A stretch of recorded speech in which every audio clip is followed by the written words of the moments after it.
Vishnu Bharat Alampalli APS ವಲಯದಲ್ಲಿ ಈ ಹೆಸರು ಚಿರಪರಿಚಿತ. ಹಲವಾರು ಸಾಮಾಜಿಕ ಮತ್ತು ಶೈಕ್ಷಣಿಕ ಕ್ಷೇತ್ರದಲ್ಲಿ ಎಲೆಮರೆಯ ಕಾಯಿಯಂತೆ ದುಡಿಯುತ್ತಿರುವ ನಿಷ್ಠಾವಂತಿಕೆಗೆ ಮತ್ತೊಂದು ಹೆಸರೇ ವಿಷ್ಣು ಭರತ್. 50 ವರ್ಷಗಳಿಂದ ಲೆಕ್ಕ ಪರಿಶೋಧನೆ ವೃತ್ತಿಯಲ್ಲಿ ತೊಡಗಿಸಿಕೊಂಡಿರುವ ಆಲಂಪಲ್ಲಿಯವರು ಕೇವಲ ಅಷ್ಟಕ್ಕೆ ಸೀಮಿತಗೊಳ್ಳದೆ ಹಲವಾರು ಸಾಮಾಜಿಕ ಕಾರ್ಯಗಳ ಮೂಲಕ ಬದುಕಿನ ಸಾರ್ಥಕತೆಯನ್ನು ಪಡೆದುಕೊಂಡವರು. ಎಪಿಎಸ್ ಶಿಕ್ಷಣ ಸಂಸ್ಥೆಗೆ ಅವರು ನೀಡಿರುವ ಕೊಡುಗೆ ಅಪಾರ.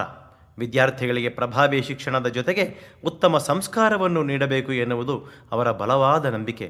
ಅದಕ್ಕೆ ತಕ್ಕಂತೆ ಎಪಿಎಸ್ ವಿದ್ಯಾರ್ಥಿಗಳು ಉತ್ತಮ ಸಂಸ್ಕಾರ ಪಡೆಯುವ ನಿಟ್ಟಿನಲ್ಲಿ ಹಲವಾರು ಕಾರ್ಯಕ್ರಮಗಳನ್ನು ಅವರು ಹಮ್ಮಿಕೊಂಡಿದ್ದಾರೆ. ಇದೀಗ ಸಂಸ್ಥೆಯ ಅಧ್ಯಕ್ಷರಾಗಿ ಸಂಸ್ಥೆಯ ಕಾರ್ಯ ಚಟುವಟಿಕೆಯನ್ನು ಇನ್ನಷ್ಟು ವಿಸ್ತಾರಗೊಳಿಸುವ ನಿಟ್ಟಿನಲ್ಲಿ ಅವರು ತಮ್ಮನ್ನು ತೊಡಗಿಸಿಕೊಂಡಿದ್ದಾರೆ. ಡಾಕ್ಟರ್ ವಿಷ್ಣು ಭರತ್ ಆಲಂಪಲ್ಲಿಯವರು ತಮ್ಮ ವೃತ್ತಿ ಜೀವನದ ಜೊತೆಗೆ ಕರ್ನಾಟಕ ಫೆಡರೇಷನ್ ಆಫ್ ಯುನೆಸ್ಕೋದ ಅಧ್ಯಕ್ಷರಾಗಿ, ಆರ್ವಿ ಯೂನಿವರ್ಸಿಟಿ ಫೈನಾನ್ಸ್ ವಿಭಾಗದ ಅಧ್ಯಕ್ಷರಾಗಿ, ಹಲವಾರು ಟ್ರಸ್ಟ್ಗಳ ಪದಾಧಿಕಾರಿಗಳಾಗಿ ಹಲವು ಸಾಮಾಜಿಕ ಶೈಕ್ಷಣಿಕ ಕಾರ್ಯದಲ್ಲಿ ತಮ್ಮ ಸೇವೆಯನ್ನು ಸಲ್ಲಿಸುತ್ತಾ ಬಂದಿದ್ದಾರೆ. ಎಪಿಎಸ್ ಶಿಕ್ಷಣ ಸಂಸ್ಥೆಯು ಅವರ ಅಧ್ಯಕ್ಷತೆಯಲ್ಲಿ ಇನ್ನಷ್ಟು ಹೆಚ್ಚಿನ ಪ್ರಗತಿಯನ್ನು ಕಾಣಲಿ, ಶತಮಾನದತ್ತ ಕೊಂಡೊಯ್ಯುವಲ್ಲಿ ಅವರ ಪರಿಶ್ರಮ ಸಾರ್ಥಕವಾಗಲಿ, ದೇವರು ಅವರಿಗೆ ಇನ್ನಷ್ಟು ಹೆಚ್ಚಿನ ಸಾಮಾಜಿಕ ಶೈಕ್ಷಣಿಕ ಸೇವೆ ಮಾಡುವ ಅವಕಾಶವನ್ನು ಒದಗಿಸಲಿ, ಸಂಪೂರ್ಣ ಆಯುರಾರೋಗ್ಯವನ್ನು ಭಗವಂತ ಕರುಣಿಸಲಿ ಎಂಬುದೇ ಅವರ ಎಲ್ಲ ಹಿತೈಷಿಗಳ ಹಾರೈಕೆಯಾಗಿದೆ.